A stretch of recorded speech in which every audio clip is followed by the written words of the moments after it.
Ďalší byt, na ktorý sa pozrieme, je v piatom obvode.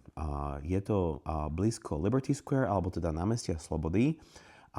Je to tzv.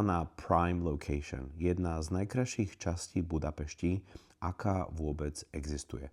Tuto za 250 000 nájdeme byt, ktorý má zhruba 100 metrov štvorcových a takzvané by sme povedali, že má veľký potenciál. Čiže je v trošku takom pôvodnom stave, ale nachádza sa v krásnej budove, ktorá má zrekonštruované nádvorie, je zrekonštruovaná aj zvonku, práve vďaka tomu, že majitelia bytov dovolili investorovi postaviť jedno alebo dve poschodia na vrchu budovy.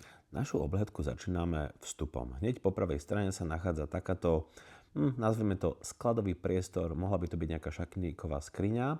Prvá miestnosť je takáto otvorená, je tam hore spravená provizorná galéria.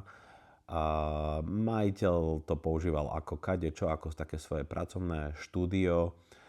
Sú tu krásne vysoké stropy, takmer 4 m, 3,8 m zhruba.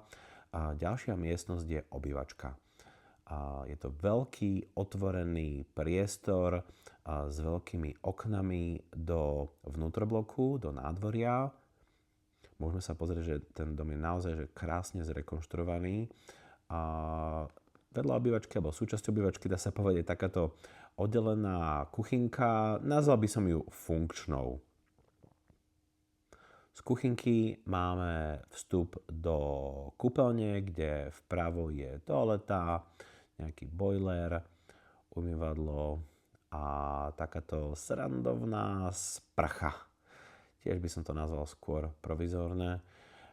Hore máme niečo na sušenie, takto vyzerá taký sušiak. A posledná miestnosť je opäť s takouto galerkou, taká menšia spálnička. Pozrieme sa ešte raz na výhľad do vnútrobloku, ktorý je krásny s výťahom.